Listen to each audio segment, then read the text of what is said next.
Officers Hale and his team ruled the streets with unchecked power, their badges shields against consequence. Raymond Carter knew their type. Cops who saw black men as easy targets, who used their authority to harass, brutalize, and bury the truth beneath falsified reports and lost evidence. He had watched it happen too many times, seen neighbors pulled over for nothing, friends humiliated on the sidewalk, families torn apart by a system designed to protect its own. But Raymond wasn't just another man to be silenced. He was a former Marine, trained to endure, to fight, to survive. And he wasn't going to wait for the next victim. He was going to expose them. He was going to make sure the world saw the truth. Setting the trap was dangerous, but necessary. A hidden camera, a staged encounter, undeniable proof. He would give them the opportunity to do what they had always done. And when they did, there would be no way to spin it, no way to bury it. This time, justice wouldn't just be demanded, it would be inevitable. Before we go any further, comment where in the world you are watching from and make sure to subscribe. Raymond Carter walked slowly along the cracked sidewalk, his hands tucked into his jacket pockets as a chill breeze swept through the neighborhood. He had called this place home for nearly 15 years. Longer than anywhere else in his life. It wasn't perfect. His street had its fair share of boarded-up windows, and the little corner store he used to frequent had closed months ago. But it was still home.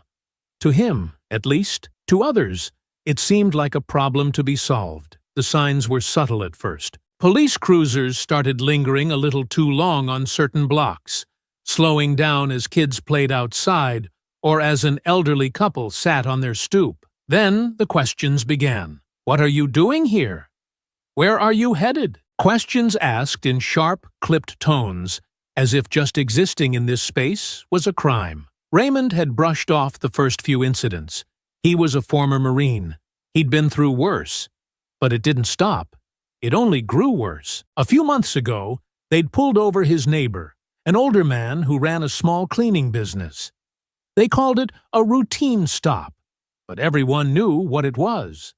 A black man in a van full of cleaning supplies must have looked suspicious. The man's granddaughter had filmed the whole thing from her phone. It circulated online for a while, people were outraged, but then the attention died down. Nothing changed. That was what finally got under Raymond's skin. The helpless feeling of watching his neighbors, his friends, his community endure the same harassment day after day, with no real recourse. He'd been trained to defend people, to protect the vulnerable. And here he was, just letting it happen. He first heard about Lisa Tanner from a friend who had once tipped her off about a predatory landlord in another part of the city. She's one of the good ones, his friend had said. Doesn't twist your words. Doesn't stop until she finds the truth. Raymond had been skeptical. Reporters weren't exactly on his list of trusted people, especially the ones who swooped into neighborhoods like his, hunting for stories. But when Lisa contacted him, she didn't sound like someone hunting for a scoop. She sounded curious, serious. She showed up at the community center where Raymond was fixing a leaky pipe. A petite woman with sharp features and even sharper eyes, she introduced herself and got straight to the point. I've been hearing about what's happening around here. I think there's a bigger story. Raymond eyed her suspiciously. A bigger story, huh? And what are you going to do with it? Write an article that gets buried in the back pages. I'll do more than write an article, Lisa said firmly. I'll make sure people can't look away. I don't just want to talk about what's going on here.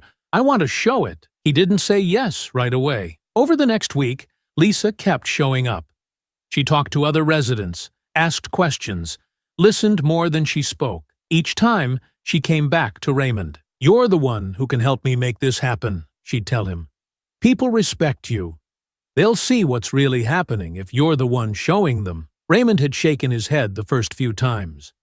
I don't need that kind of attention, he'd say. What if it makes things worse? Lisa's response was always the same. What if it makes them better? It wasn't like Raymond to trust reporters, but Lisa's persistence made an impression. She wasn't just passing through. She seemed determined to stay until something changed. By the end of their last conversation, Raymond found himself agreeing. if only because someone had to do it. It was her idea to go undercover. People need to see it, she'd said. Not just hear it, not just read about it. They need to see it happen. Raymond adjusted his jacket and set off down the block. This was it. No turning back. He didn't know what was going to happen, but he knew he couldn't stay silent anymore. Raymond strode toward the upscale neighborhood, each step measured and deliberate. It was a short walk, but the change in scenery came quickly. The boarded-up windows and cracked sidewalks gave way to neatly trimmed hedges and driveways with luxury cars parked in them. He passed a family unloading groceries, their SUV gleaming in the late afternoon sunlight. The mother glanced his way, her smile faltering slightly as her eyes lingered on him. He knew the look well. It wasn't open hostility, but it wasn't warm either. It was that cautious, assessing gaze that hinted at suspicion. He kept moving, forcing himself not to react. This wasn't new. He was here to show the world what happened next. A few blocks in, the neighborhood grew quieter. The only sounds were the faint hum of a lawnmower and the rhythmic swish of sprinklers. Raymond adjusted his jacket slightly, feeling the hidden camera pressing against his chest. He could hear Lisa's voice in his head, reminding him to stay calm and natural. "Afternoon," a middle-aged man said, stepping out onto his porch with a newspaper tucked under his arm. The man's smile was friendly enough, but his gaze lingered a moment too long. Raymond nodded. "Afternoon?" The man tilted his head, his smile wavering. "You live around here?" he asked, trying to keep his tone casual, but not quite succeeding. "No," Raymond said simply, "just walking through." The man's smile disappeared completely, replaced by a tight, polite nod. "Enjoy your walk," he said, his tone cooler now. Raymond kept moving, his footsteps deliberate but relaxed. Inside, though, his thoughts churned. He didn't have to look back to know the man on the porch was still watching him. Further down the block, a police cruiser idled at a stop sign. Raymond's stomach tightened as he passed, but he made himself look straight ahead. The officers inside didn't move at first, but the longer he stayed on the same street, the more obvious it became. They were watching him, too. At the next corner, the cruiser slowly rolled forward. It wasn't fast enough to catch up, but it wasn't idle anymore. Raymond's mind churned. Was this it? Was it starting already? When he reached the next block, he noticed a second cruiser parked on the side of the road. Two officers leaned against it, talking casually. But their eyes followed him as he approached. One of them said something to the other, and both began to move toward him. Raymond's pulse quickened. He glanced around. Nothing but quiet homes and manicured lawns. He focused on his breathing, just as he'd learned in the Marines. "Stay calm. Stay steady." "Excuse me, sir," one of the officers called out. "Can we have a word?" Raymond stopped, standing tall. "Sure," he said. "What can I do for you?" The officer, a broad man with a square jaw, stepped closer. "We got a call about someone matching your description. Said you were acting suspicious." Raymond raised an eyebrow. "Suspicious? How?" The officer crossed his arms. "Just wandering around." "Not from around here, are you?" "I'm just taking a walk," Raymond replied evenly. The second officer, taller and thinner, joined the conversation. "Well, we're going to need some ID. Just routine." Raymond hesitated. "Am I being detained?" "Not yet," the first officer said, a smirk tugging at his lips. Raymond kept his voice steady. "If I'm not being detained, I'd like to be on my way." The officers exchanged a glance. The first one's smile vanished. "Not so fast. We have some questions." Raymond clenched his jaw. This was the moment he'd prepared for. The moment Lisa had warned him about. The moment that would be caught on camera. "You don't see many guys like you around here," the taller officer said, his eyes narrowing. "Big guy like you walking through a neighborhood like this stands out, don't you think?" Raymond's voice was calm but firm. "I'm just walking." The shorter officer stepped closer, his smirk returning. "Walking? You mean waddling? Maybe you're just out for a stroll, but most people don't call that exercise." The officers chuckled, the taller one shaking his head. "You sure you're not just out here casing the place? Big guy like you must be looking for an easy target, right?" Raymond's jaw tightened, but he didn't move. "I'm just walking," he repeated. "Well," the shorter officer said, his smirk now a sneer, "maybe you should walk a little faster before things get complicated." Raymond didn't flinch. He didn't let his anger show. He knew the camera was rolling, knew Lisa would be watching this later. "I'm not doing anything wrong," he said. The taller officer took another step closer, now towering over him. "No, you're not," he said slowly, "but you sure don't look like you belong here." "Looks can be deceiving," Raymond said.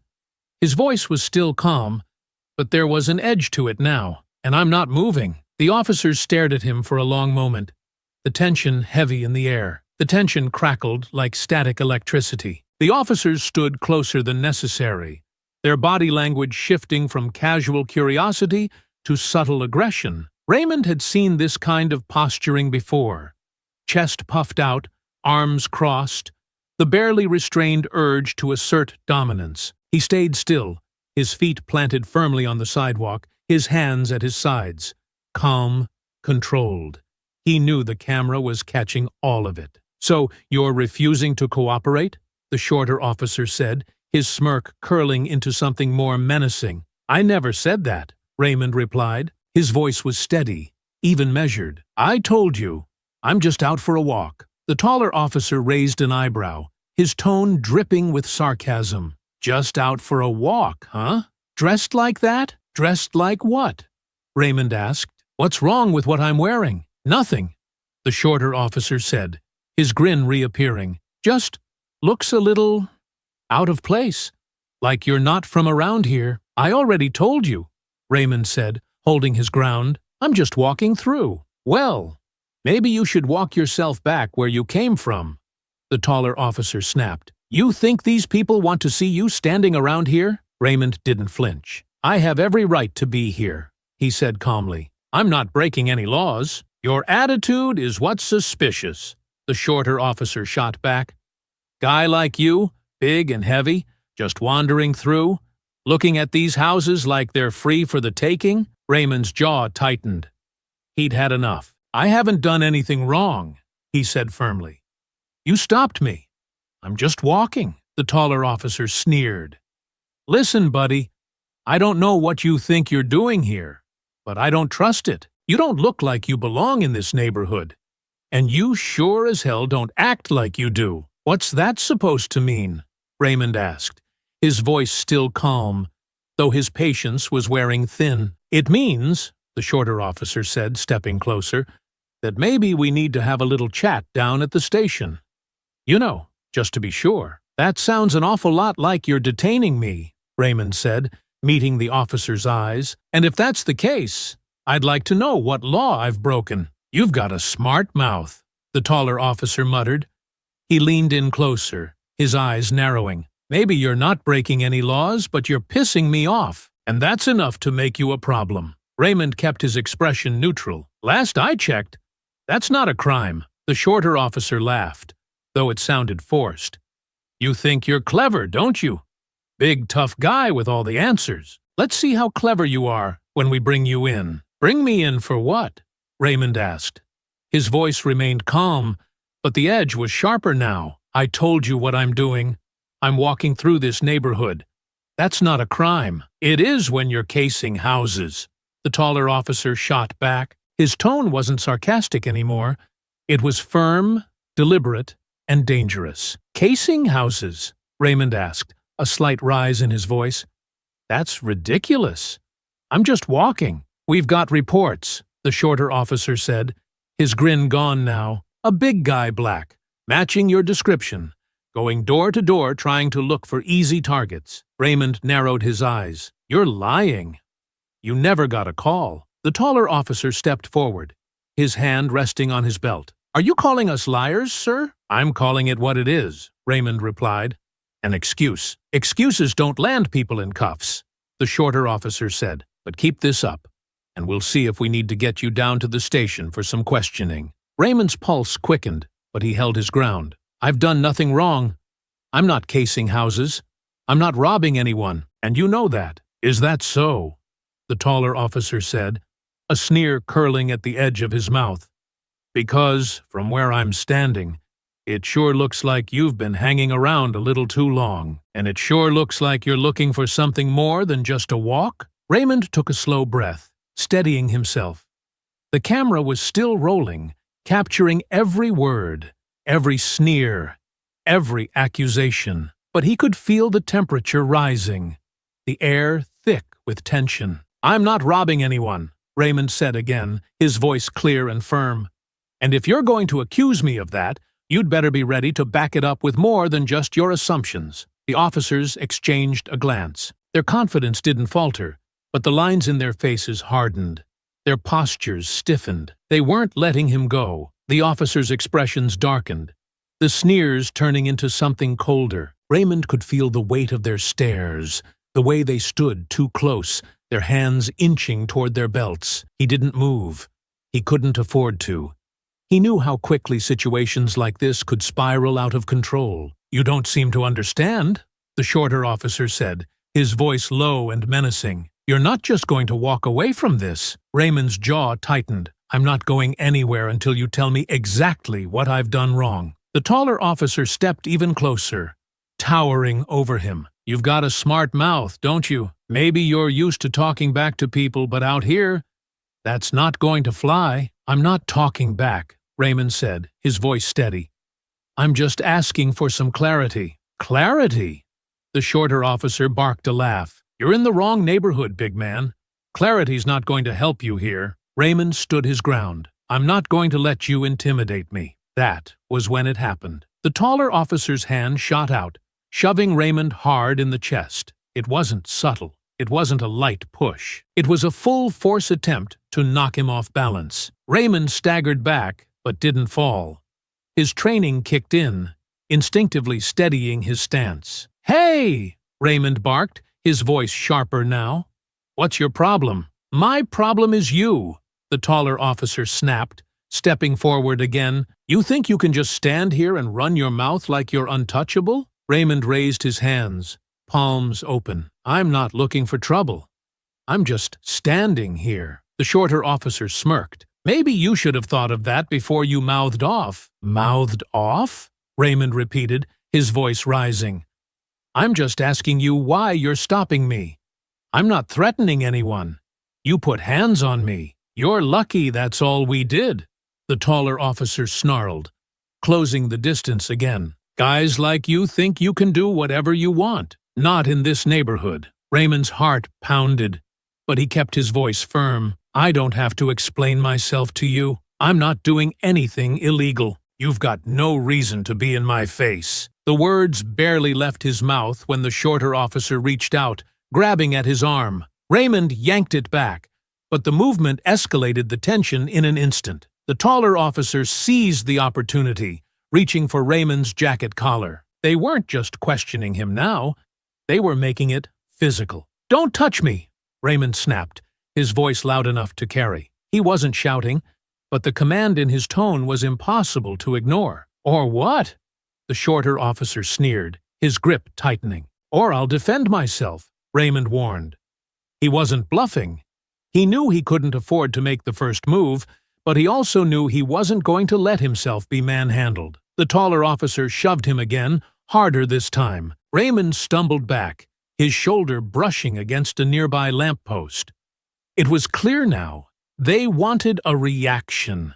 They wanted him to fight back so they could claim he was the aggressor. But Raymond wasn't going to give them that satisfaction. "I'm warning you," Raymond said, his voice steady despite the adrenaline surging through him. "Let go of me." The shorter officer pulled back for a moment, just long enough to exchange a glance with his partner. Then, without another word, he swung. The punch caught Raymond off guard, glancing off his jaw but not knocking him down. The pain was sharp, sudden, but it also flipped a switch in his mind. He didn't have a choice anymore. They'd started it, and now he had to defend himself. Raymond ducked as the taller officer swung next, the punch missing him by inches. He planted his feet and shoved back, using his size and strength to create space. The officers didn't stop. The shorter one lunged again, and this time Raymond caught his arm and twisted it just enough to make him yelp and let go. "Enough!" Raymond shouted. "I don't want to fight you." The taller officer stepped in again, his face twisted in anger. "Yeah, well, you got one anyway." The fight moved into the street. Raymond kept his movements tight, controlled, not throwing wild punches, but using calculated blocks and counters to keep the officers from overwhelming him. It wasn't a brawl. It was tactical, almost surgical. His military training had taught him how to neutralize threats quickly, but he was holding back. He didn't want to hurt them, even though they clearly had no such hesitation. The taller officer threw another punch, this time connecting with Raymond's shoulder. He staggered, but didn't fall. Instead, he used the momentum to step to the side and deliver a quick, open-handed strike to the officer's forearm, forcing him to drop back. The shorter officer tried to grab him from behind, but Raymond spun, breaking the hold and shoving him away. They kept coming. Every time Raymond deflected one, the other would attack. His breathing was heavy now, each move deliberate but tiring. He wasn't going to go down easily, though. He wasn't going to give them that satisfaction. Raymond's breath came fast and heavy. His muscles tensed as he moved with precision, blocking one officer while bracing for the other. He wasn't trying to win this fight. He was trying to survive it. He had been trained for combat, but this wasn't war. He was fighting two men who had the power to make him the villain, no matter how much he tried to hold back. The taller officer lunged at him again, fists swinging wildly. Raymond ducked, weaving just in time to avoid a direct hit to the face. Instead, the officer's knuckles scraped across his temple, sending a sharp sting through his skull. He clenched his jaw, his instincts screaming at him to strike back. "Stop this!" Raymond bellowed, stepping back, hands raised in a defensive posture. "I don't want to fight!" The shorter officer spat at the ground, his chest heaving. "You don't get to decide that, fat boy." Raymond's blood ran hot, but he swallowed the insult, forcing himself to stay composed. He backed up another step, trying to put more distance between them. If he could just keep them from closing in. Maybe. The taller officer didn't give him a chance to finish the thought. He rushed forward again, this time slamming his shoulder into Raymond's chest, knocking him backward onto the pavement. Pain exploded through Raymond's back as he hit the ground hard, the rough asphalt scraping against his skin beneath his clothes. Before he could get up, a boot came down on his arm, pinning him. "Got you now, big guy," the shorter officer sneered, pressing his weight onto Raymond's forearm. Raymond gritted his teeth, feeling the strain in his arm as the pressure increased. The taller officer crouched down, his face inches from Raymond's. "You think you're tough, huh?" he hissed. "Think you can just walk through here like you belong?" Raymond tried to yank his arm free, but the officer twisted his foot, grinding it into his muscle. He bit back a groan, refusing to give them the satisfaction of hearing him in pain. "I didn't do anything," he forced out. The shorter officer crouched, his smirk widening. "You did enough, fat boy. You should have known better." He punctuated the words with a hard punch to Raymond's gut. A deep pain shot through his stomach, forcing the breath from his lungs. He coughed, gasping for air, his body involuntarily curling inward. The taller officer laughed. "Not so tough now, are you?" Raymond clenched his fists. His vision swam for a moment, but his mind was clear. If he didn't do something, they weren't going to stop. He exhaled sharply and moved. Using his core strength, he twisted his body, jerking his trapped arm free just as the officer's balance wavered. The sudden motion sent the shorter officer stumbling to the side, just enough for Raymond to push himself halfway up. The taller officer grabbed for him, but this time, Raymond didn't just block, he struck. A solid elbow to the ribs sent the officer reeling back with a grunt. Raymond surged upward, adrenaline pumping through his veins. The shorter officer rushed him, but Raymond stepped aside, using his opponent's momentum against him. The officer stumbled forward, and Raymond shoved him, sending him sprawling onto the ground. "Stay down!" Raymond growled.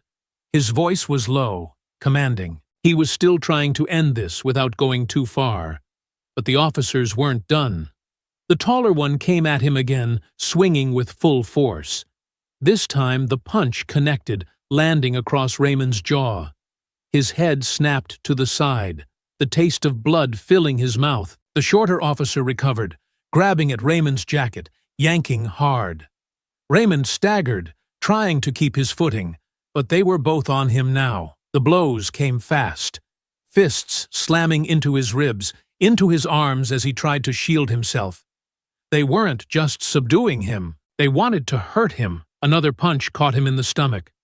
Then another. His legs buckled, and he dropped to one knee, gasping for air. The shorter officer grabbed his collar, yanking him up. "Not so big now, huh?" Raymond could barely hear him over the ringing in his ears. His body ached, his vision blurred at the edges. He had tried to hold back, tried to de-escalate, but they weren't stopping. They weren't going to stop. And he had nothing left to give. The baton came down on his shoulder first, a brutal strike that sent a jolt of pain down his arm. He barely had time to register it before another hit slammed into his ribs. He gasped, his body instinctively curling inward. "Still up?" the taller officer snarled.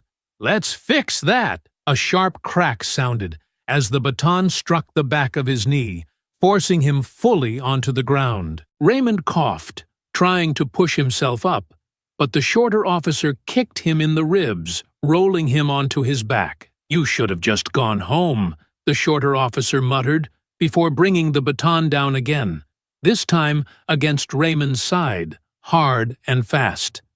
Pain exploded through his ribs. His breath came in short, shallow gasps. He tried to curl away from the blows, but the taller officer pressed his boot against Raymond's chest, holding him down. "Stop resisting!"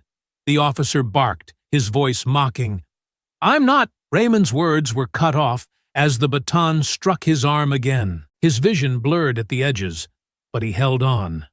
Barely. Then came the weight. The combined force of both officers as they wrenched his arms behind his back. His wrists twisted unnaturally, the cold bite of metal snapping around them. The handcuffs dug in hard, too tight, cutting into his skin. Raymond lay there, chest heaving, pain pulsing through every inch of his body. The taller officer leaned down, his breath hot against Raymond's ear. "You should have just walked away." Raymond didn't respond. He didn't trust himself to. He kept his head turned to the side, his cheek pressed into the street. But he wasn't defeated. He wasn't broken. They didn't know it yet. But the whole world was about to see exactly what they had done. Raymond lay still on the pavement, his body aching from the repeated strikes. The cold metal of the cuffs bit into his wrists, his breathing ragged, as the weight of both officers finally lifted off him. His cheek pressed against the rough asphalt, the scent of blood and sweat thick in the air. He didn't fight as they hauled him up, his muscles screaming in protest as they yanked his arms higher than necessary. "On your feet," one of them muttered, pulling him up without care for his injuries. His ribs throbbed with every breath, his legs unsteady beneath him. The world tilted for a moment, but he kept himself upright. The officers led him toward the waiting squad car, the distant murmur of voices from a few onlookers carrying through the air. A couple of people stood on their porches, watching. Some shook their heads. No one intervened. The door opened, and they pushed him inside. The seat was hard and uncomfortable, the partition in front of him smeared with fingerprints from previous arrests. Raymond leaned his head back against the seat, exhaling slowly. His body ached, his mind still racing through the events that led to this moment. Outside, the officers spoke with another who had arrived late. He couldn't hear what they were saying, but he didn't need to. Their body language said enough. Casual, relaxed, it was routine to them. The car pulled away, the flashing lights casting a faint glow against the darkened streets. Raymond stared out the window, watching the quiet neighborhood fade behind them. The roads were empty, the houses still. He wondered how many of them had seen what happened, how many of them had looked away. The ride was silent for a while, the occasional crackle of the radio the only sound.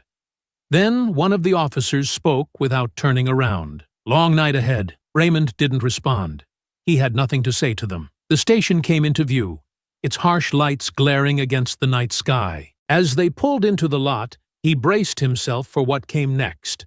The doors opened, and they pulled him out. The ground felt unsteady beneath his feet, or maybe it was just the exhaustion setting in. Inside, the station was cold and sterile, the scent of stale coffee and disinfectant lingering in the air. "Charges?" the officer at the desk asked without looking up. "Trespassing, resisting, assaulting an officer." Raymond's jaw tightened. "That's not true." The officer at the desk barely glanced at him. "Take it up later." They led him to a holding cell, the metal bars clanging shut behind him. The space was small, the bench against the wall the only place to sit. Raymond exhaled, lowering himself onto the bench with a slow breath. His ribs ached with every movement, the dull pulse of pain settling into his muscles. He rolled his shoulders, testing the strain. Across town, Lisa Tanner's phone buzzed against her desk. She barely had time to register the number before answering, her pulse quickening at the urgency in the voice on the other end. "They arrested him." Lisa sat up straight. "What?" "Raymond.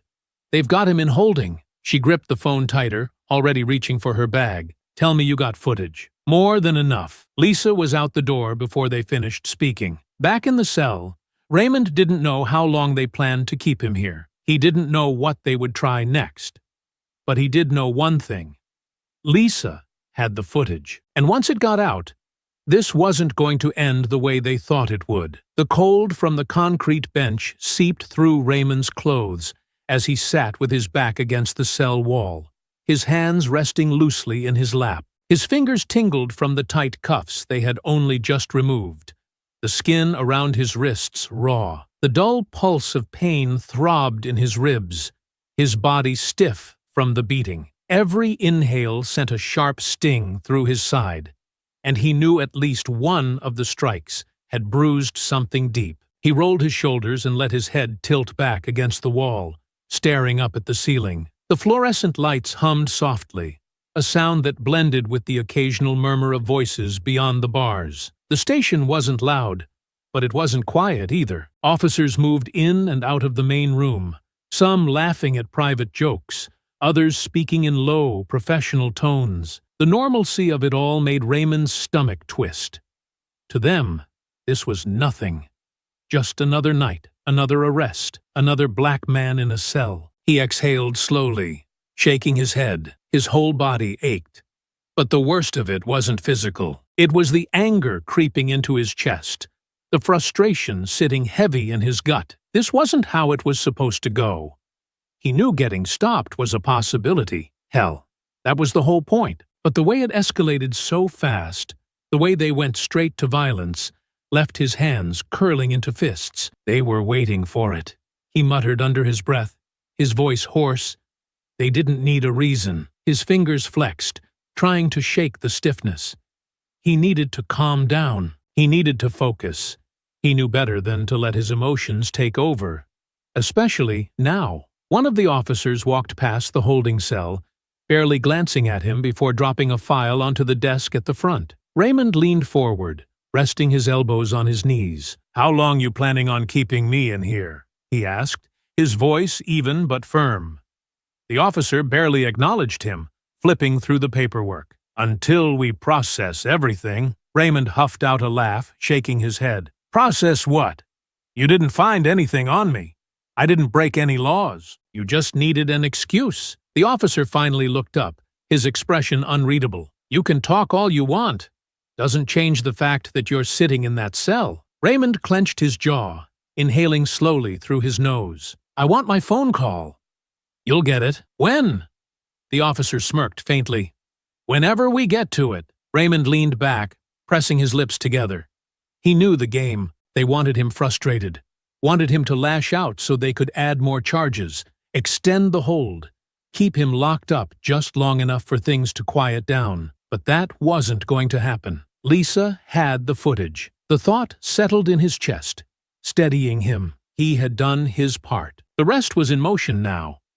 Lisa sat at her desk, her fingers hovering over the keyboard, her pulse hammering in her ears. The room was dim, the only light coming from the glow of her laptop screen. The video was playing. She had seen a lot in her years as a journalist.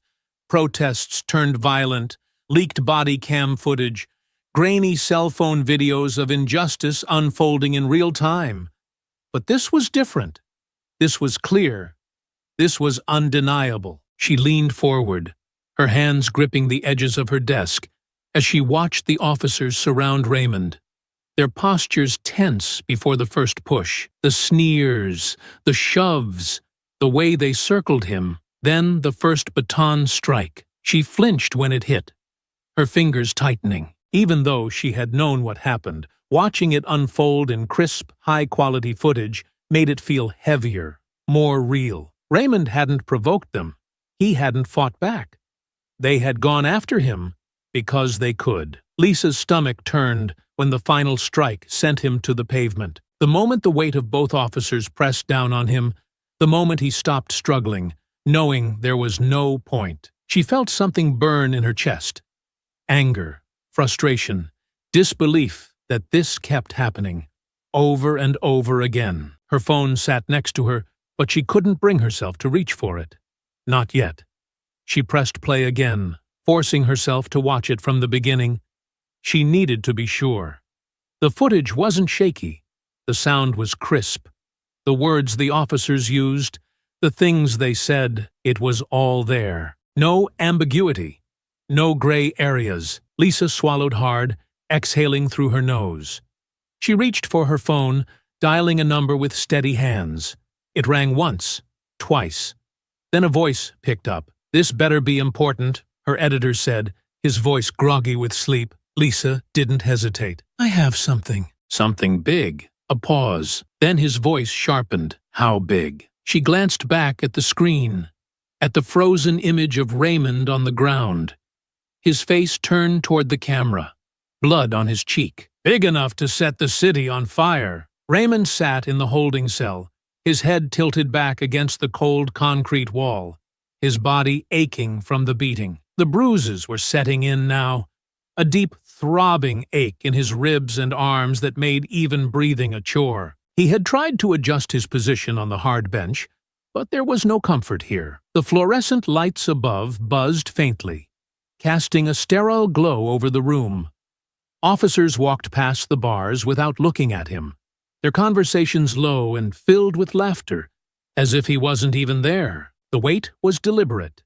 He knew it. They were making him sit, making him stew in it, letting the weight of what they had done settle in his bones. They wanted him frustrated.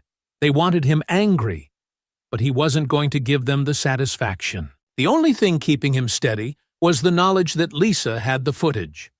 The whole thing. He exhaled sharply, rubbing his wrists where the cuffs had been too tight. He had been in worse situations before. He had survived worse. But this wasn't just about him. This was bigger. And outside, the city was about to find out just how big. Lisa sat in her car, her laptop balanced on the center console, the video queued up on the screen. The unedited footage played from the moment Raymond entered the neighborhood. The entire interaction with the officers captured in crystal clarity. The taunts, the shoves, the first baton strike. There was no room for misinterpretation. She had called her editor, given him the rundown, but she knew this needed to move fast. The longer they waited, the easier it would be for the police to control the narrative. She didn't hesitate. She hit upload. Within minutes, it was out. She pushed open the door, stepping into the cool night air. Her phone buzzed almost instantly. Her editor, reporters she hadn't spoken to in months, community activists already demanding statements. She ignored the calls. The footage would speak for itself. And it did. Across the city, phones vibrated, notifications lit up screens, and people paused in their tracks as the video began spreading like wildfire. Social media exploded with outrage. The footage reposted across every platform, dissected frame by frame. The hashtag, Justice for Raymond, started trending within the hour. In Raymond's neighborhood, the reaction was immediate. Inside the corner store, a small crowd had gathered, the video playing on a customer's phone, heads clustered around the screen. The shop owner, Mr. Daniels, shook his head. his jaw tight as he watched Raymond take the first hit. "That man served this country," he muttered, "and look at how they treat him." A younger man beside him, maybe in his early 20s, scoffed. "Man, this is what happens when you go looking for trouble. He should have never been over there." An older woman standing behind them crossed her arms. "He wasn't looking for trouble. He was trying to prove a point. And what did it prove?" The younger man shot back.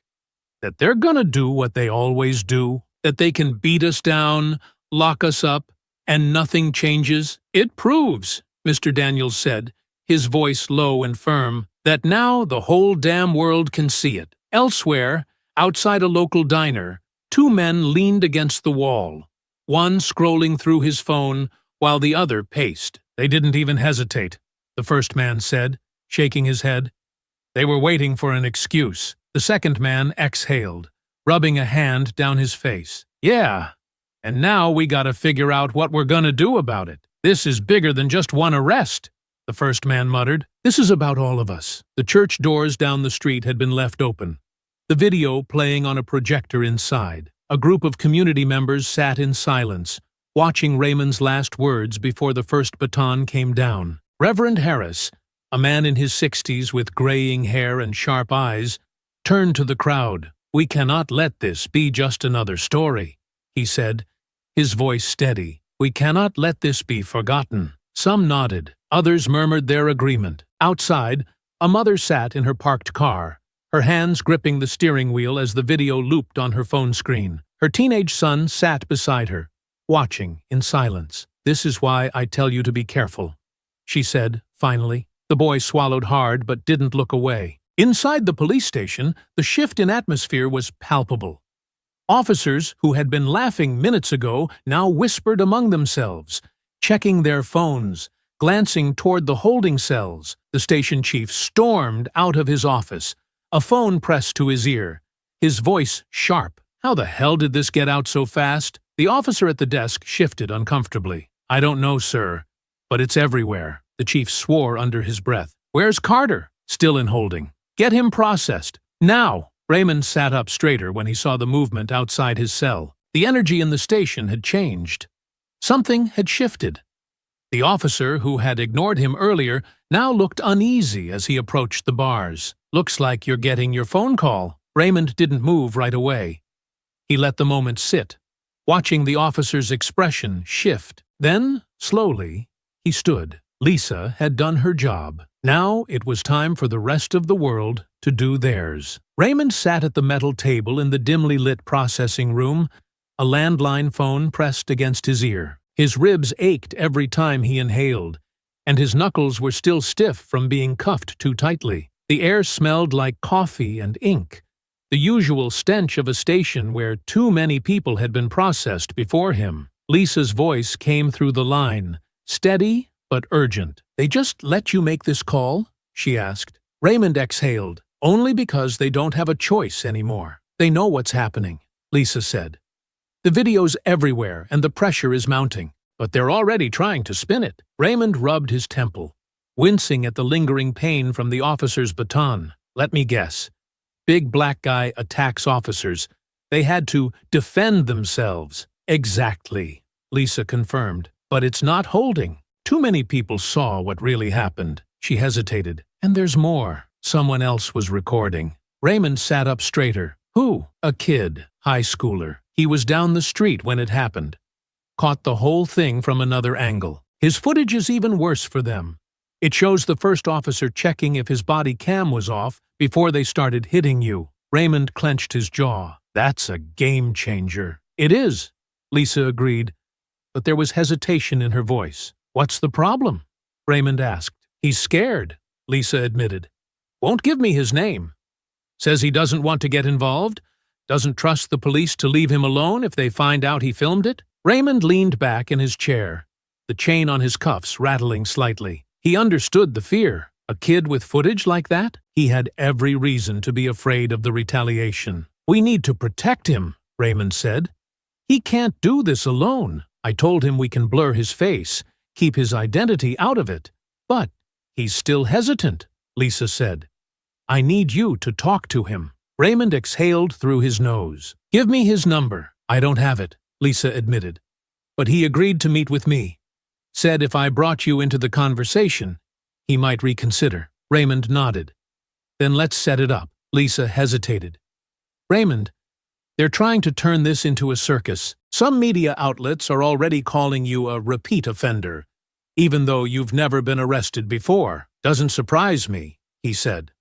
"They'll do anything to make me the bad guy. They've got officers saying you resisted arrest," Lisa added. "That you were aggressive." Raymond let out a bitter chuckle. "The footage proves otherwise." "Yeah," Lisa said, her voice tight. "But they're going to keep throwing everything they can at you." Raymond's fingers tapped against the table, his mind already working through the situation. "Then we keep pushing. We get that kid's footage out there. The more proof we have, the harder it is for them to rewrite the truth." Lisa was quiet for a moment. Then she said, "All right, I'll set up the meeting. Just hold tight. This isn't over yet." Raymond smirked, despite the pain in his ribs. "It's just getting started." As he hung up the phone, he glanced at the officers lingering near the door. They weren't smiling anymore. Lisa's report was gaining traction. The footage was going viral. And now they had even more evidence coming. The truth was out, and the fight wasn't over. Raymond sat in the holding cell, his back against the cold cinder-block wall, his wrists resting on his knees. The air in the station felt different now. Officers moved with less certainty, some avoiding his gaze altogether, others sneaking quick glances at him like he was a loose thread in the fabric of their power, something they didn't quite know how to handle. The video was out, and they knew it, but they weren't backing down. His conversation with Lisa echoed in his head. A kid had footage that could change everything, but he was scared to come forward. And now, the police were scrambling. Not just to protect themselves, but to control the narrative. Footsteps echoed down the hall, and Raymond looked up as a uniformed officer approached. His expression was unreadable, but his posture was tense. "Carter," he said, unlocking the cell door. Raymond pushed himself up, his ribs stiff from the beating. "Am I finally getting my phone call?" The officer's lips pressed together. "Your lawyers are demanding your release." Raymond studied him. "And?" The officer sighed. "The DA isn't budging yet." Raymond clenched his jaw. Of course.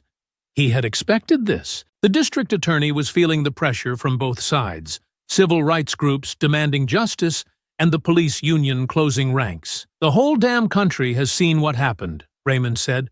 "What exactly is the holdup?" The officer hesitated before answering. "The DA's office is considering additional charges." Raymond let out a slow breath, his fingers curling into fists. "Unbelievable." "They're not dropping this," the officer admitted, shifting uncomfortably. "At least, not yet." A voice from behind made Raymond turn. "They won't, unless they're forced to." Raymond's eyes landed on a man leaning against the far wall.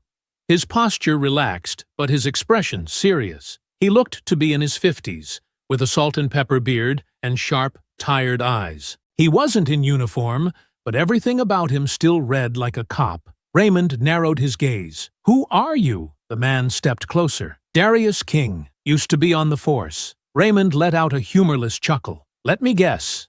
Before things got bad?" King smirked slightly. "Before people had cameras to prove how bad it always was." Raymond studied him. He had the look of someone who had seen too much, who had tried to fight the system from the inside, and lost. "You worked with them?" Raymond asked. "With Hale?" King nodded. "Long enough to see the damage he's done. Long enough to know he doesn't make mistakes.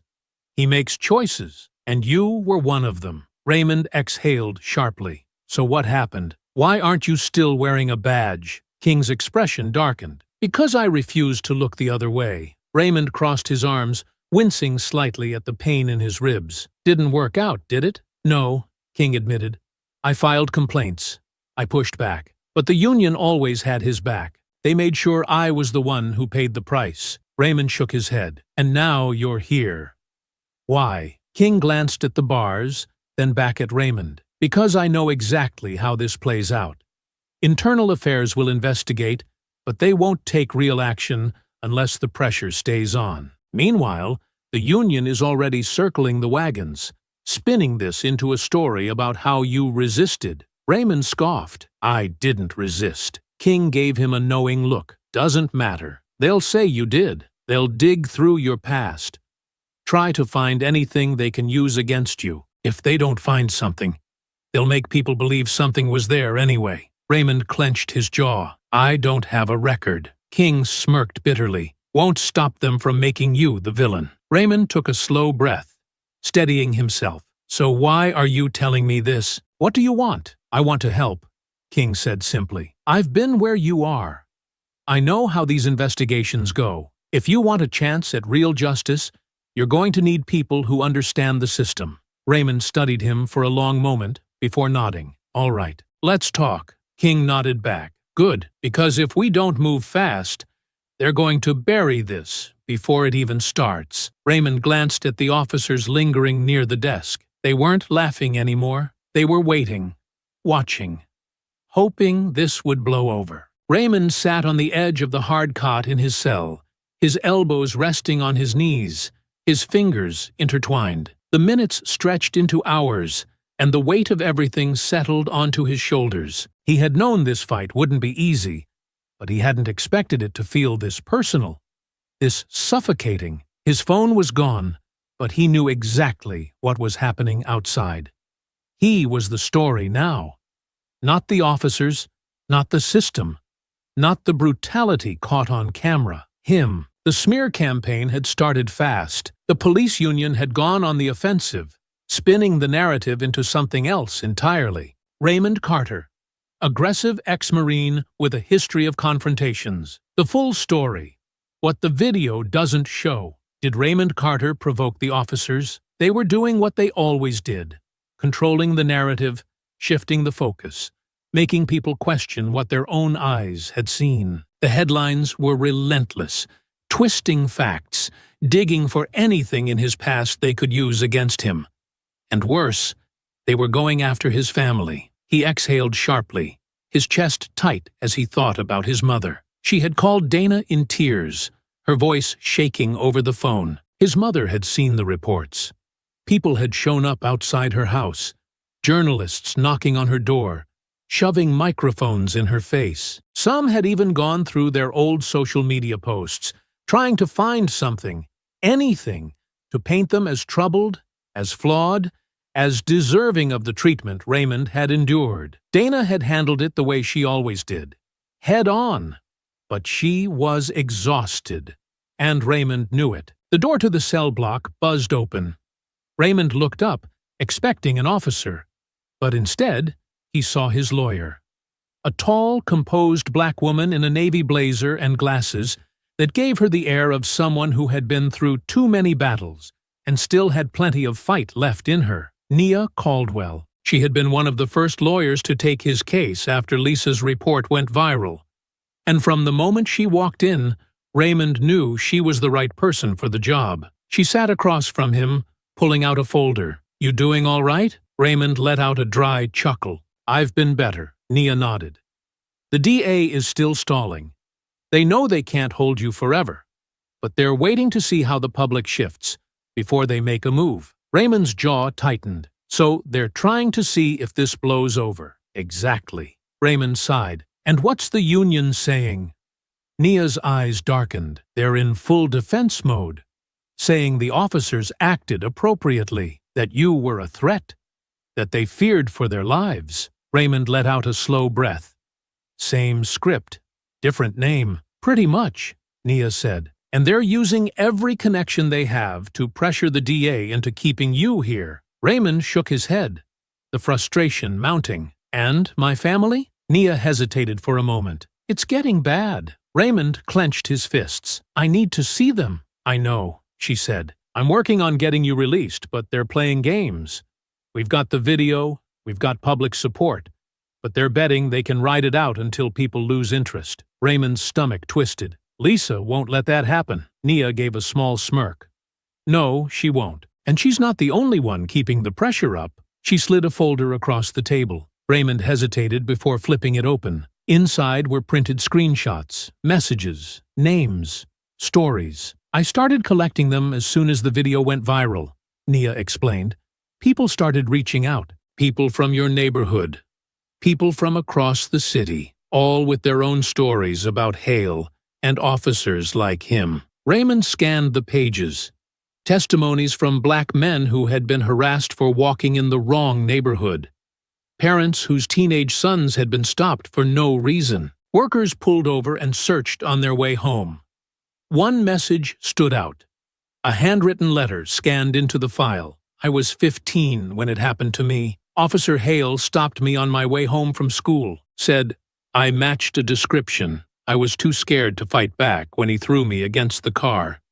Too scared to tell my mom what really happened, but I see what they did to Raymond, and I can't stay silent anymore. Raymond exhaled sharply, rubbing his temple. They were just waiting for someone to come forward first, Nia said. And now they are. Raymond closed the folder. His ribs still ached. His head was pounding.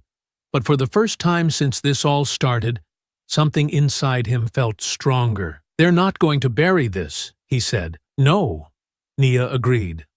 They're not. Raymond leaned back in his chair, his gaze steady. He was still behind bars, still in the thick of it. But outside, the fight was growing, and this time, he wasn't fighting alone. Raymond sat in the holding cell, his arms resting on his knees as he listened to the faint hum of voices beyond the bars. He knew something had changed. The air in the station felt heavier, charged with something different. The officers moved with an unease that hadn't been there before. They weren't laughing. They weren't making casual remarks as they passed by his cell. Because they knew. Internal Affairs was digging. And what they were finding wasn't just about what had happened to him. It was bigger. Raymond heard footsteps approaching. He looked up as Nia Caldwell appeared outside his cell, her face unreadable. The guard unlocked the door, allowing her inside.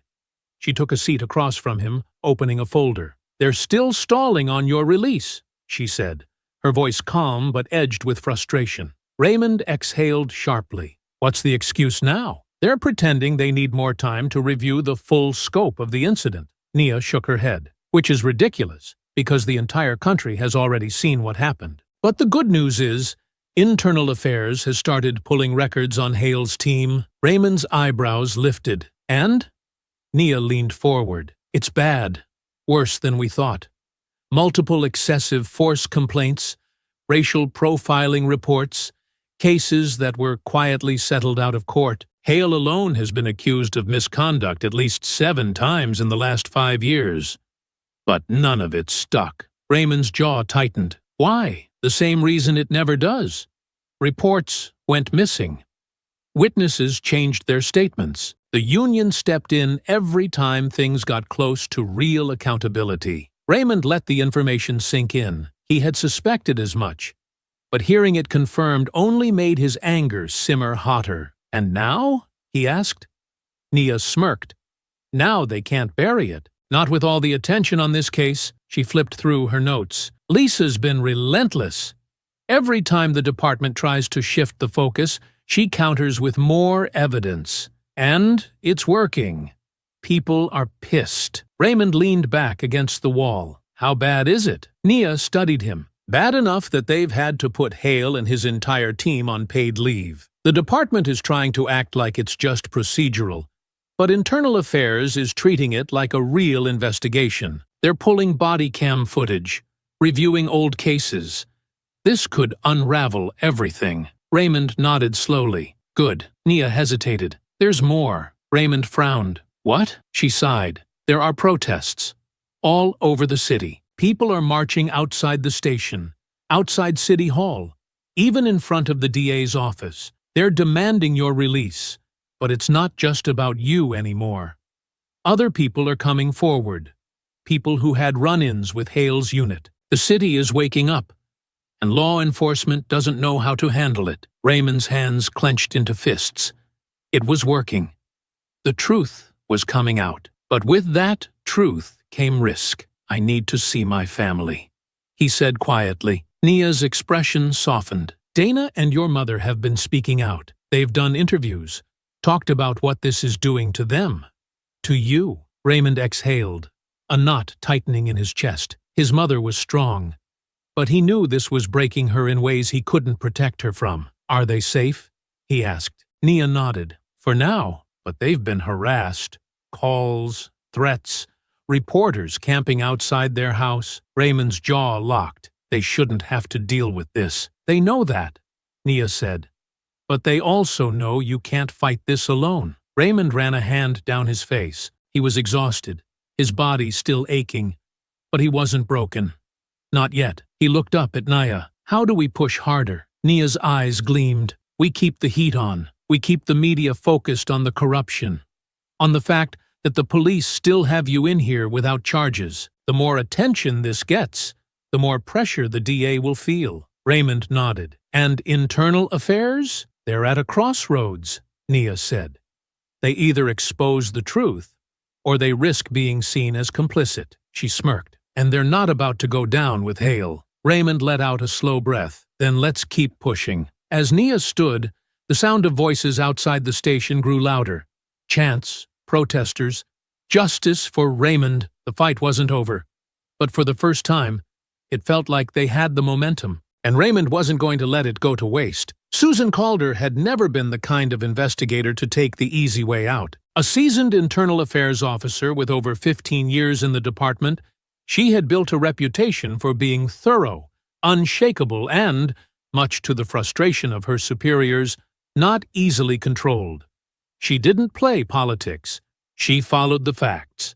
And the facts in front of her were damning. She sat at her desk, her fingers drumming against the thick file in front of her. The pages were filled with reports, witness statements, and internal affairs preliminary findings on Officer Hale and his team. Every single page pointed to a pattern, a system that had allowed officers like Hale to operate unchecked for years. And yet, the pressure from the top was clear.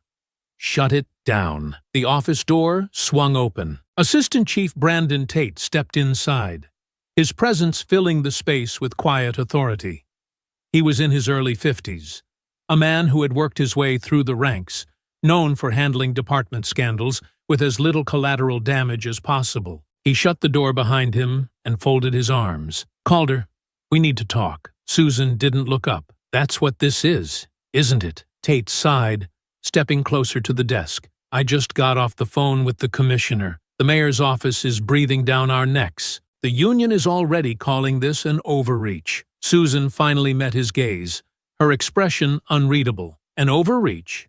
She tapped the file. "We have multiple excessive force complaints tied to Hale's unit. Reports that were ignored, covered up, or mysteriously lost. This investigation is barely scratching the surface." Tate leaned on the desk, his voice lowering. "You think I don't know that? Then why are we even having this conversation?" "Because this is bigger than just one unit," Tate said, his tone sharp. "If we push too hard, we expose the entire department to lawsuits, scrutiny, and public distrust we might never recover from." Susan's jaw tightened. "Public trust is already gone, sir. You've seen what's happening outside. The protests aren't just about Raymond Carter anymore. People are coming forward with stories of harassment, racial profiling, and excessive force. If we try to sweep this under the rug, we only prove them right." Tate exhaled, pinching the bridge of his nose. "You think I don't see that? But this isn't just about justice, Calder. It's about politics. If this case goes too deep, it doesn't stop with Hale. It goes all the way up. And then, where does that leave us?" Susan narrowed her eyes. "Maybe it leaves us where we should have been all along. Actually holding people accountable." Tate's gaze hardened. "You don't understand how this works." "No," Susan said, standing up, her voice unwavering. "I understand exactly how it works. I understand that for years, Hale got away with this because the people in power let him. I understand that if we back down now, we are no better than the officers who looked away while he brutalized people." Tate shook his head, his voice lowering. "If we bury this, the department survives." Susan took a slow breath. "And if we don't, maybe it finally changes." A silence stretched between them. Tate's jaw tightened. "You're not backing down, are you?" "No," she said simply. "I'm not." Tate let out a long exhale, then straightened. "Fine, but you better be damn sure you can finish this fight. Because once it's out of the department's hands, there's no coming back." Susan watched him leave, her heart pounding. She already knew there was no coming back. This case was going to shake the entire system, and she was ready. Lisa sat across from Darius King and Nia Caldwell in the back of a small cafe, her laptop open in front of her. The screen glowed with headlines, social media feeds, and breaking news segments that were covering the case. The protests had grown larger. The pressure on the department was mounting. But with that pressure came resistance. "They're pushing back harder," Lisa said, scrolling through an article. More media outlets are running hit pieces on Raymond, calling him reckless and combative. They're framing the protests as unrest instead of what they really are, people demanding justice. King leaned back in his chair, rubbing a hand down his face. "It's what they do. If they can't make him disappear, they'll make him the villain." Nia was flipping through documents, her expression unreadable. The DA is still dragging their feet. Even with the protests, even with internal affairs starting to crack open old cases, they're hoping to wait it out. They think if they stall long enough, public outrage will shift to something else. Lisa sighed, closing her laptop. "So what do we do?" King smirked slightly. "We don't give them time to breathe." Lisa leaned forward, intrigued. "What are you thinking?" King folded his arms. "We have stories. Not just Raymond's. Other people are coming forward, right? Let's put them out there. Not in some polished press conference, not in some carefully worded news segment. We take their words directly to the people. Video interviews, live streams. Let them tell their own experiences." Lisa's eyes widened slightly. "You want to bypass traditional media?" King nodded. "The mainstream outlets are playing both sides, afraid to call this what it really is. But the internet? Social media? That's where we win." Lisa exchanged a glance with Nia, who gave a slow nod. "It's risky," the lawyer admitted, "but it's the best way to keep the momentum." Lisa tapped her fingers against the table, already forming a plan. "All right. I can start reaching out to the people who sent us messages. We'll record their stories. Make sure they're protected." Nia set her folder down. "Meanwhile, I'll ramp up legal pressure. I have contacts in civil rights groups, advocacy organizations. If the DA won't move, we'll force their hand." King cracked his knuckles. "And I'll handle the street side. I know officers who left because of Hale. They might not want to talk publicly, but they'll talk to me. If I can get them on record." Lisa nodded. "That would be huge." A weight settled between them. This was the moment, the tipping point. If they didn't act now, if they didn't push harder, the system would bury the case like it had so many before it. Lisa took a deep breath. Then, "Let's make our move." The night air was thick with tension as Lisa set up her camera in the dimly lit office space she had rented for the interviews. The walls were bare, the furniture minimal. Just a few chairs, a desk, and a tripod, with her camera set up against the plain backdrop. It wasn't polished, but that didn't matter. What mattered was the stories they were about to capture. She glanced at the time on her phone. The first speaker would be arriving any minute. Darius King stood near the window, his arms crossed, scanning the street below. His face was set in a deep frown. "They know what we're doing," he muttered. "I got word from some guys still in the department.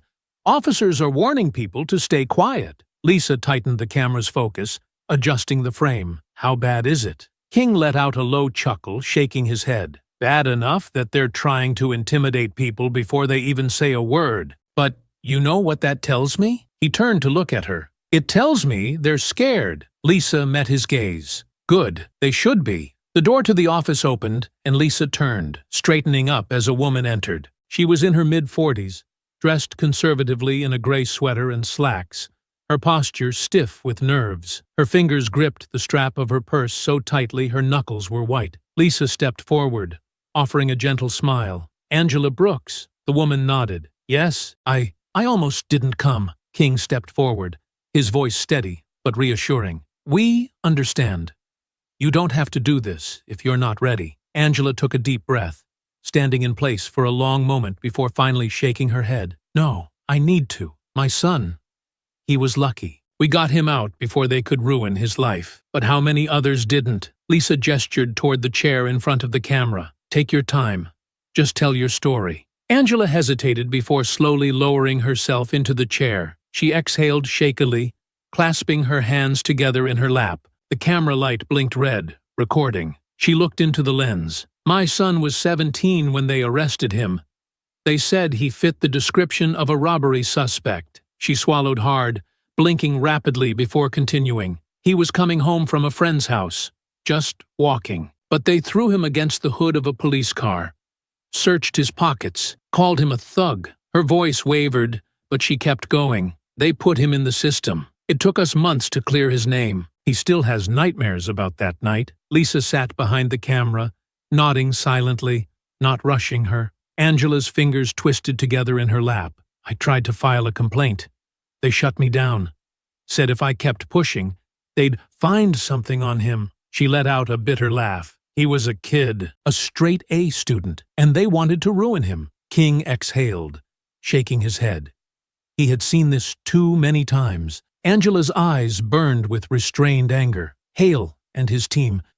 They do this because they know no one will stop them. Lisa glanced at King, and they exchanged a silent understanding. This was bigger than Raymond.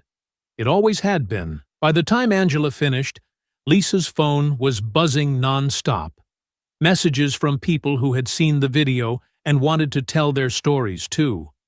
Others asking how they could help. The fight was growing. Meanwhile, across the city, Nia Caldwell sat in a conference room with representatives from several civil rights organizations. The energy in the room was tense, but determined. We have momentum, one of the activists said, setting a stack of petitions onto the table. People are rallying behind Raymond's case, but we need to push harder. The DA is stalling because they think this will die down, Nia said, flipping through her notes. We need to show them that it won't. One of the lawyers, an older man with graying hair, nodded. We've already filed motions demanding an expedited review of Raymond Carter's case. If they don't act soon, we take it higher. Nia leaned forward, her tone sharp. And what about internal affairs? A woman sitting at the far end of the table, a former prosecutor turned activist, folded her hands together. They're investigating, but they're not moving fast enough. They're being careful, which means they're being hesitant. They're still hoping the pressure will die down. Nia exhaled through her nose. Then we make sure it doesn't. A younger activist, scrolling through their phone, suddenly spoke up. The protests are getting bigger. They're shutting down streets downtown. People are chanting Raymond's name, demanding the officers be fired. But they hesitated. I'm also seeing counter-protests forming. Nia's expression darkened. Figures. The police union supporters are coming out. Lisa had warned them this would happen. It was the same pattern every time. Whenever there was pushback against police misconduct, there would be people rushing to defend the system, no matter how damning the evidence. Nia sat back, collecting her thoughts. All right, we keep the legal pressure up. We push for more community testimonies. The DA wants this to go away. We make sure it's the only thing anyone is talking about. Back in the small office, Lisa closed her laptop, looking over at King. People are coming forward faster than we expected. King nodded. That's good. But it also means we need to move smart. The cops still have power. They're not going down without a fight. Lisa's jaw tightened. Neither are we. The movement was growing. The truth was spreading.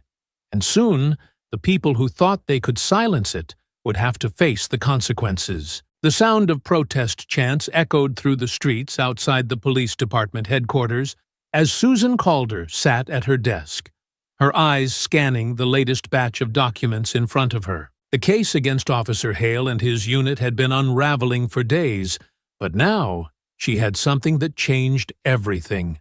Real, undeniable evidence. She pushed back from her desk and stood, clutching the folder in her hands as she stepped into the main internal affairs briefing room. Several officers and investigators were already gathered, murmuring among themselves, tension thick in the air. The protests outside hadn't stopped growing, and neither had the pressure from the media. At the front of the room stood Captain Reyes, head of internal affairs. He looked up as Susan walked in, his expression unreadable. "Calder, you have something?"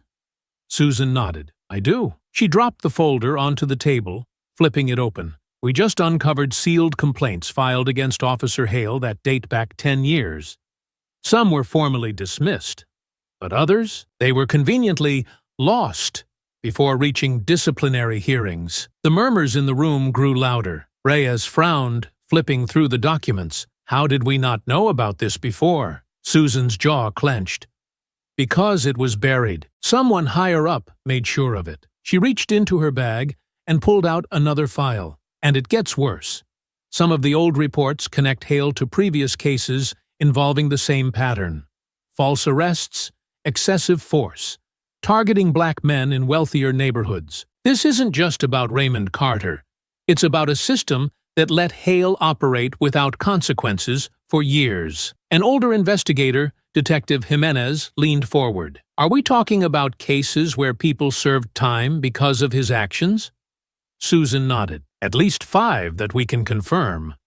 She turned the page to reveal a highlighted case. One of them, a young man named Elijah Raines, arrested on trumped-up charges of resisting arrest. The officer on duty? She tapped the name at the top of the document. Hale. Jimenez exhaled sharply. "I remember that case. Kid swore up and down he didn't do anything, but the department backed Hale. It ruined that boy's life." Reyes pinched the bridge of his nose. "Damn it." Susan pressed on. "That's why we can't let this get buried. If we take real action, we don't just get justice for Raymond Carter. We start fixing this mess before more people get hurt." Reyes was silent for a long moment, before he let out a slow breath. "All right. Hale's done." The room went still. "We're moving forward with termination and official charges," Reyes continued. "We're also suspending the rest of his unit while we conduct full reviews of their cases. No more administrative leave. No more wait and see.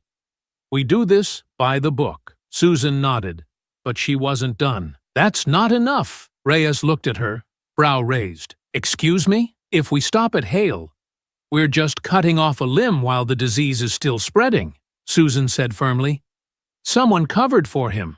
Someone protected him for 10 years. She looked around the room. "You want to regain public trust? Start holding the people at the top accountable, too." A few of the investigators exchanged uneasy glances. They all knew what she meant. Reyes hesitated, but then he nodded. "Fine. You keep digging. Find out how deep this goes." Susan met his gaze. "I will." The protest chants outside grew louder. The department's internal email system buzzed with official notices. Officer Hale, terminated. Officer Grant, suspended pending review. Officer Daniels, suspended. Officer Phillips, under investigation. The department wasn't just taking action against Hale. His entire unit was under fire. Inside the precinct, officers whispered among themselves, some shocked, others furious. A few of Hale's supporters grumbled about betrayal. Others, those who had been forced to work alongside him, silently packed up their desks, knowing their time was coming too. Hale himself sat in a small, windowless conference room, his badge and gun already confiscated. A representative from the police union sat next to him, stone-faced, while across the table, Captain Reyes read the official charges aloud. Hale's face was unreadable, but his hands were clenched into fists under the table. "This is a joke," he muttered. "You're making me a scapegoat." Reyes didn't flinch. "No, we're holding you accountable." The door opened, and 2 officers stepped inside. "Officer Hale, you are officially under arrest." Hale's jaw tightened, but he didn't resist as the cuffs snapped around his wrists. For the first time in his career, he was on the other side of the law. And this time, no one was going to cover for him. Susan watched from her office window as Hale was led out the back entrance of the precinct. His face was set, his shoulders stiff, but this time, there were no cameras to spin the story in his favor. A small satisfaction settled in her chest, but she knew this was just the beginning. She turned back to her desk, flipping open a new file. Hale wasn't the last. There were more, and She was going to take down every last one of them. The city felt different now. For years, the community had whispered about the things that happened in the shadows, the sudden stops, the unnecessary searches, the way certain officers seemed untouchable. But now, for the first time, those whispers had become shouts. Word spread fast. Officer Hale and his entire unit were gone. Not just suspended, not reassigned, gone.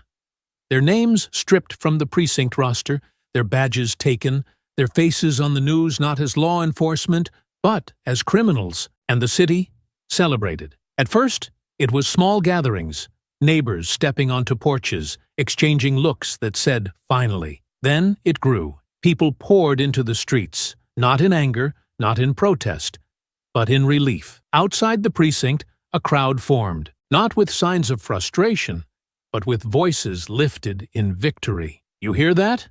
an older man said, standing with his arms crossed as he looked up at the police station. "That's silence. No more of them out here, doing whatever they want." A group of teenagers, who had grown up knowing to avoid certain streets when Hale was on duty, stood with their heads high. One of them, a boy barely 16, wiped at his eyes before shaking his head. "I thought they were untouchable. They wanted us to think that," his mother said, resting a hand on his shoulder. "They wanted all of us to think that. But now, they had proof that the badge wasn't a shield against consequences." Across town, in the neighborhoods that had suffered the most under Hale's watch, music played from open windows. Families gathered on sidewalks, not just talking about what had happened, but about what came next. People who had once been too afraid to speak up shared their stories openly. They weren't just angry anymore.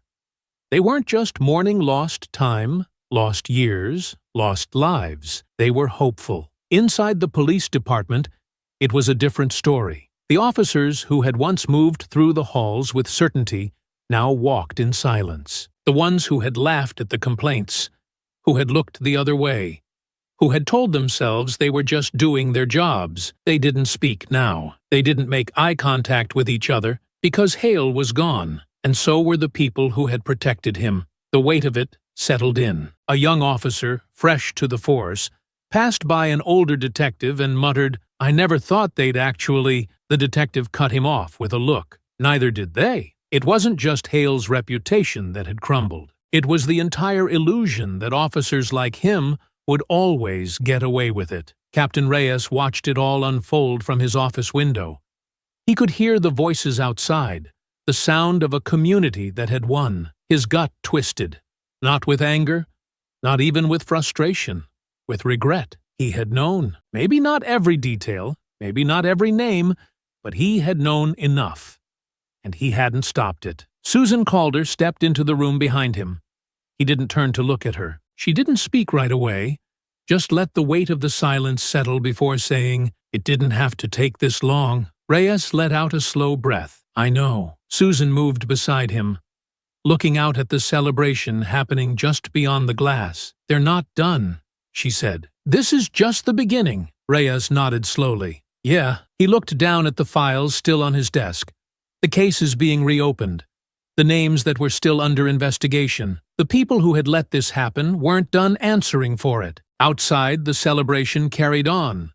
But it wasn't just about what had been torn down. It was about what came next. Raymond Carter had been their first victory, but he wouldn't be their last. The news spread faster than anyone could have expected. Every major media outlet ran the headline across their screens, and within minutes, it was plastered across social media, lighting up the city with a sense of justice that had long felt impossible. The district attorney had dropped all charges against Raymond Carter. It was official. After weeks of public outcry, relentless legal pressure, and the overwhelming weight of evidence exposing the corruption within Hale's unit, the state had no choice but to back down. Inside his holding cell, Raymond sat still, absorbing the magnitude of what had just happened. The walls around him had always felt cold and unmovable, a place where time stretched endlessly, where freedom felt distant, no matter how close it truly was. But now, something was different. The voices outside, the low hum of movement within the precinct, the shifting energy in the air.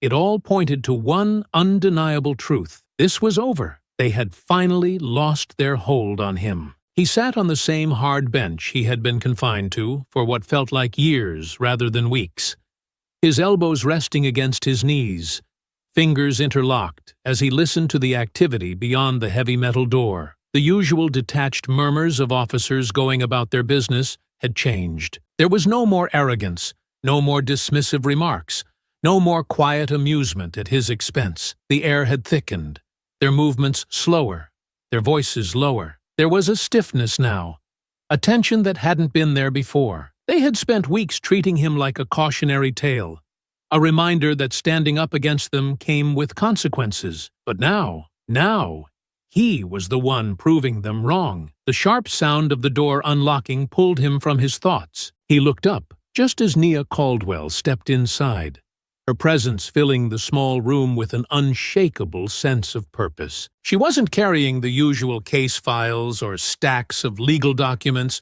nor did she look like she had just come from arguing for his release in another exhausting courtroom session. Instead, she stood with her arms relaxed, her expression calm, but in her eyes there was something more, something triumphant. "It's done," she said, her voice steady. "They're dropping everything. The DA doesn't have a case against you anymore." Raymond took a slow breath, letting the words settle over him like a wave breaking against the shore. He blinked once, then exhaled, running a hand down his face. His mind told him to celebrate, to feel relief. But instead, there was just a slow, hollow realization that it had taken all of this. Weeks of exposure, endless protests, the complete dismantling of an entire unit, for them to acknowledge what he had known all along. "They fought it," Nia continued, watching him closely. "Up until the very last minute, they tried to stall, tried to frame it as a complex legal matter that required further review. But they couldn't outrun this. The footage, the reports, the sheer number of voices demanding they do the right thing, it was too much. They had no choice but to let you go." Raymond sat up straighter, nodding slowly as he processed her words. "Just like that?"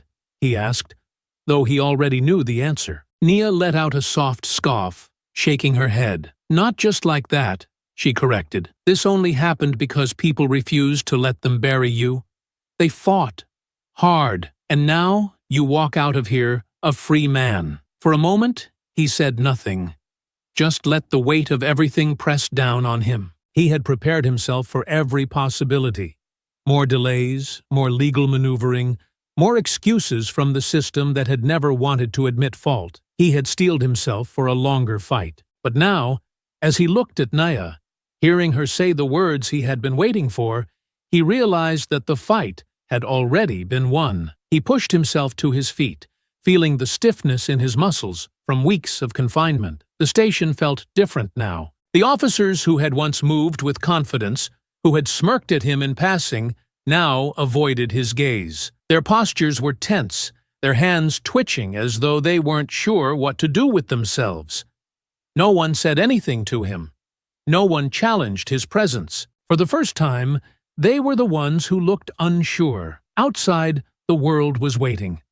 The moment the precinct doors opened, the crowd outside erupted into cheers. The sheer force of it hit him all at once, a wave of sound and emotion that nearly took his breath away. People held signs above their heads, their voices unified in chants of "Justice for Raymond." Some clapped, others embraced, as if his release was proof that change was real, that the fight had meant something, that standing up had been worth it. Dinah was the first to reach him, pushing past reporters and cameras, ignoring the flashing lights and microphones being shoved in her face.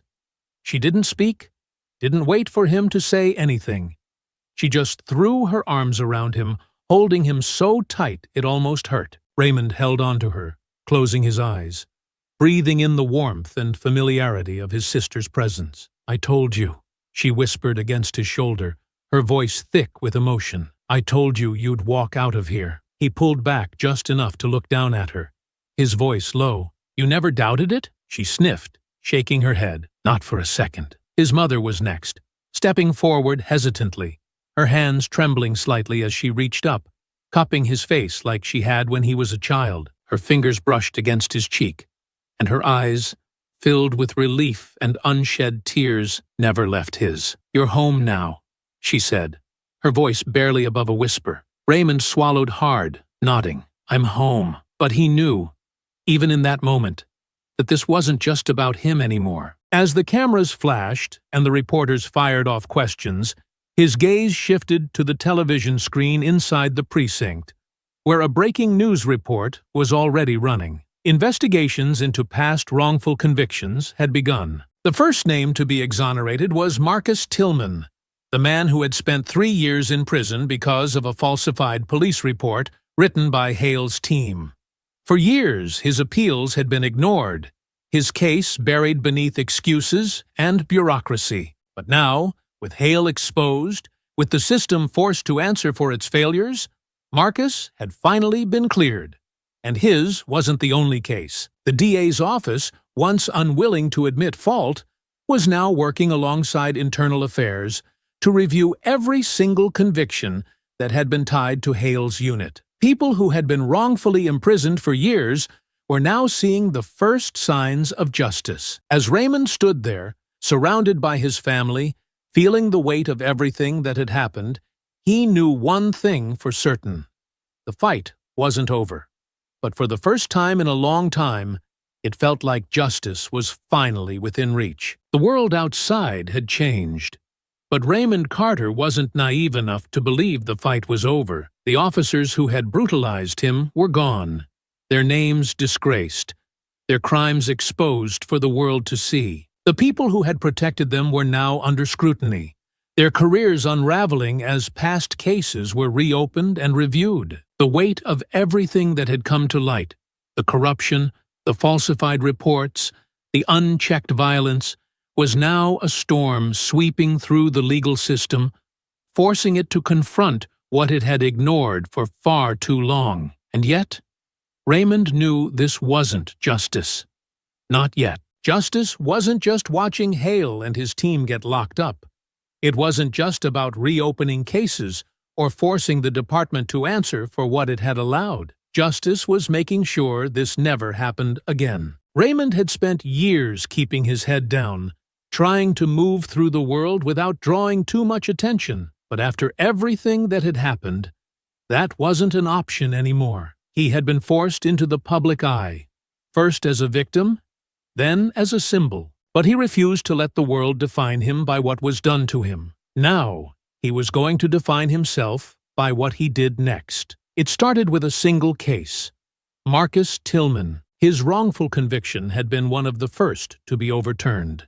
The evidence against him built on nothing but lies and manipulation by Hale's unit. The announcement of his exoneration sent another wave of energy through the city. It wasn't just a statement that the department had been wrong, it was proof that their corruption had cost innocent people their freedom. Then came Elijah Raines. The young man had spent a year behind bars for a crime he hadn't committed, his only mistake being in the wrong place when Hale's team decided to make an arrest.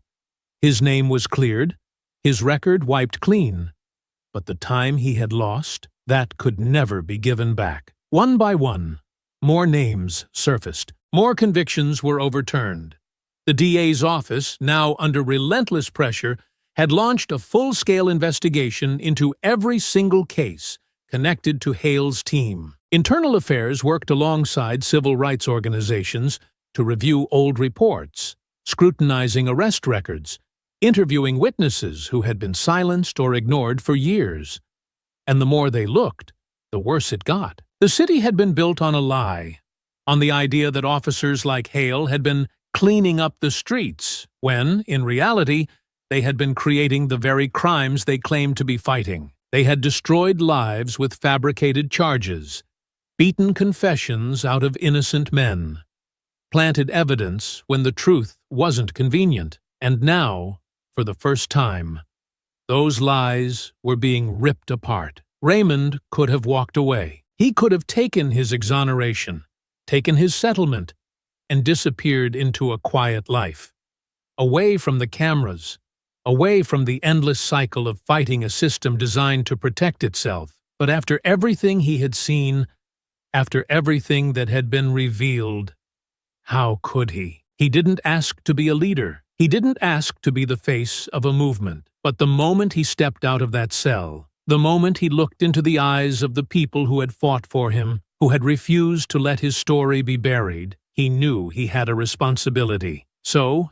he stepped forward. With every interview, every press conference, every conversation with lawmakers and activists, Raymond refused to let the world forget what had happened. He spoke about accountability, about the names that still hadn't been cleared, about the people who were still sitting in cells for crimes they never committed. He pushed for policy changes, meeting with civil rights groups, attending city hall meetings, using the attention that had been forced onto him to demand something real, something lasting. He refused to be just another headline, a moment of outrage before the world moved on to something else. He wanted change, real, tangible change, the kind that meant no one else had to go through what he did. With the pressure mounting, the city had no choice but to act. A new civilian oversight board was established, tasked with investigating claims of police misconduct. For the first time, officers would no longer be allowed to police themselves. Mandatory body cameras were enforced. No more malfunctions, no more lost footage when it mattered most. The police union, desperate to protect what little power it had left, fought back, claiming the reforms were an attack on law enforcement. But the public wasn't listening. Not anymore. Raymond met with lawmakers, activists, community leaders, anyone who was willing to listen, anyone who was willing to push for more. The old system had failed them all, and now the people were taking control of their own future. Lisa Tanner continued exposing more cases, working alongside Darius King and other former officers who had walked away from the force because they refused to be complicit. More whistleblowers came forward. Officers who had once feared retaliation, now emboldened by the fact that Hale's fall meant that they weren't untouchable anymore. The change wasn't perfect. The fight wasn't over. But for the first time, it wasn't impossible. As the months passed, Raymond found himself standing in front of a crowd, looking out at the faces of people who had been there since the beginning. They weren't just here for him anymore. They were here for each other. For every name that had been wrongfully taken, for every person who had been silenced, beaten, erased by the system. "This isn't just about one man," Raymond said, his voice steady, his presence commanding. "It's about all of us." The crowd erupted in agreement, the energy palpable, the momentum still alive. And as he looked at them, as he saw the fire in their eyes, the determination in their voices, he knew this was where he was meant to be. Raymond Carter had been thrown into this fight, but now, he chose it. Because as long as injustice remained, as long as power went unchecked, as long as people were still fighting to be heard, he wasn't backing down, and neither was anyone else. The indictment came swiftly, faster than anyone expected. The pressure had been mounting for weeks, fueled by relentless public scrutiny and the growing wave of exonerations that had shattered what little credibility the department had left. There was no escaping it now. Hale and his entire unit were officially facing federal charges. The courtroom was packed, every seat filled with people who had been waiting years for this moment.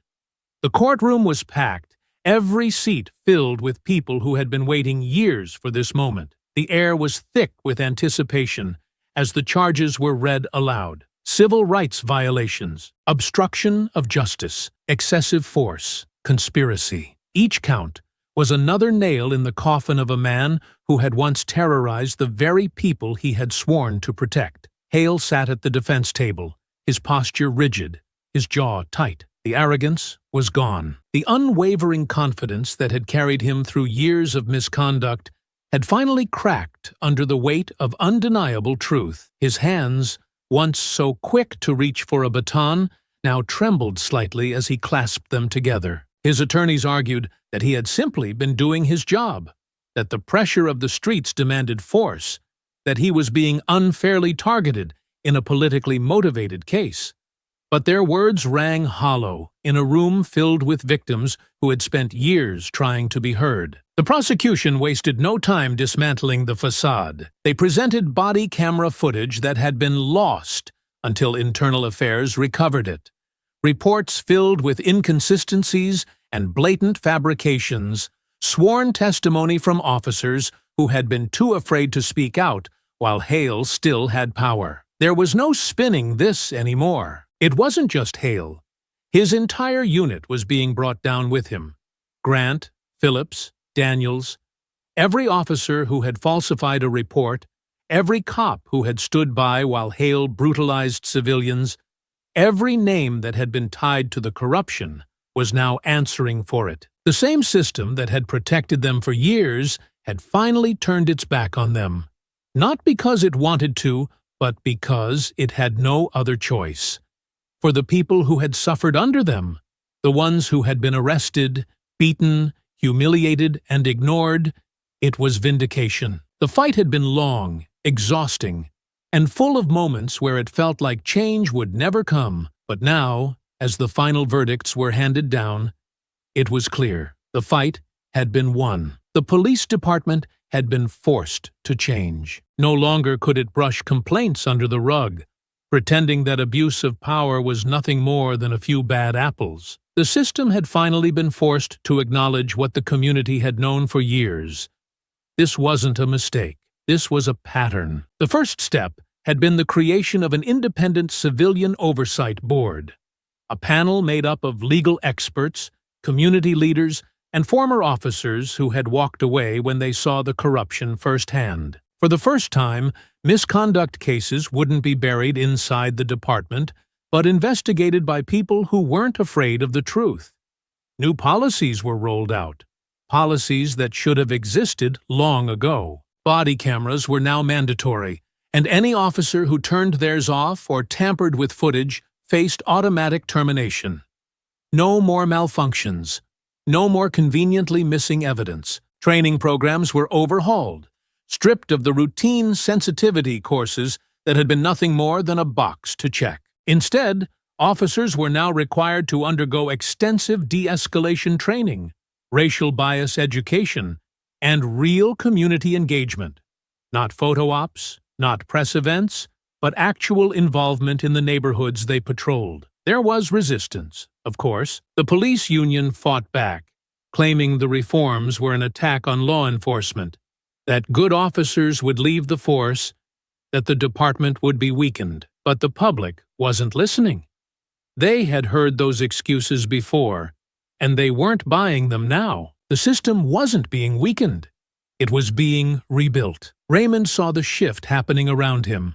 He had been thrown into the public eye against his will, first as a victim, then as a symbol. He could have taken his exoneration and walked away, let the world move on while he tried to piece together what was left of his life. But he refused to let the world define him by what had been done to him. He wasn't just a survivor. He was a leader now, and if this fight had taught him anything, it was that change didn't last unless it was protected. It started with speaking engagements, small at first, community meetings, local town halls, places where people wanted to hear his story, not just as a headline, but as a person. Then it grew. He was invited to sit on panels discussing police reform, asked to speak at universities about racial profiling and systemic abuse.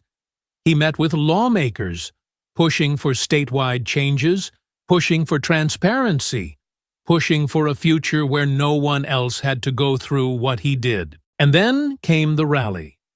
Thousands of people filled the park, their voices unified, their presence a declaration that they weren't going anywhere. Raymond stood on the stage, looking out at the sea of faces, some familiar, some strangers who had come because they believed in what he was fighting for. He took a deep breath, the microphone firm in his grip. "This isn't just about one case," he began, his voice strong, steady, unwavering. "This isn't just about me.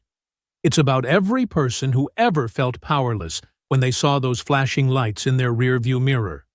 It's about every mother who had to teach her son how to survive an encounter with the very people who are supposed to protect him. It's about every name that never made it to the headlines, every story that was buried, every life that was stolen by a system that refused to see us as human. The crowd erupted in agreement, their energy fueling him, their belief in this moment making it impossible to feel anything but determination. They told us we were imagining it, he continued.